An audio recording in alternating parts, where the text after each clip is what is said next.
Pipila ka mga individual nga anaa sa autism spectrum ang gibansay sa usa ka cafe sa pakig-alayon sa usa ka learning center sa Davao City. Tumong niini nga maandam ang mga kabataan sa pagpantrabaho taliwala sa ilang kondisyon. Ani report ni John D. Esteban.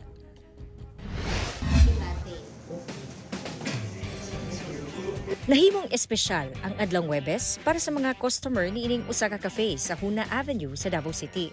Tungod ang mga nagkuha sa order sa mga customer, nag-serve, ug nag-andam sa table napkins, mga dunay special needs o dunay autism spectrum disorder o ASD. Ang ASD usa ka kondisyon kung asa ang taong nakasinati niini nang ginahanglan og igong pagtagad sa abilidad sa pagkomunikar o interaksyon. Apan bisan pa man niana, kaya nila. Gibansay sila sa maong coffee shop sulod sa 5 ka adlaw sukad niadtong Lunes, ilawom sa programang Job Readiness sa Independent Living Learning Center o ILLC, subay sa kasaulugan sa National Autism Consciousness Week. Kini aron maandam sila sa pagpanarbaho.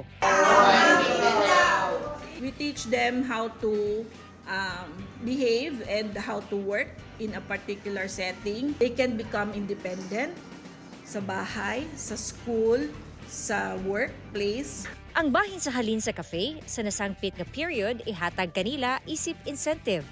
Ang tag-iya sa coffee shop andam mo hire ug dunay special needs. They are trainable in the long run ba. What will they do for themselves? How will they sustain themselves? At least I believe in giving them a second chance in life. Buot ni Gonzales, kinsa duna say anak nga dunay ASD nga mahatagan ang mga taong dunay autism ug ang ilahang mga ginikanan ug paglaom ug mapasabot nga duna sila'y bili ug tumong sa katilingban. These individuals have the potentials.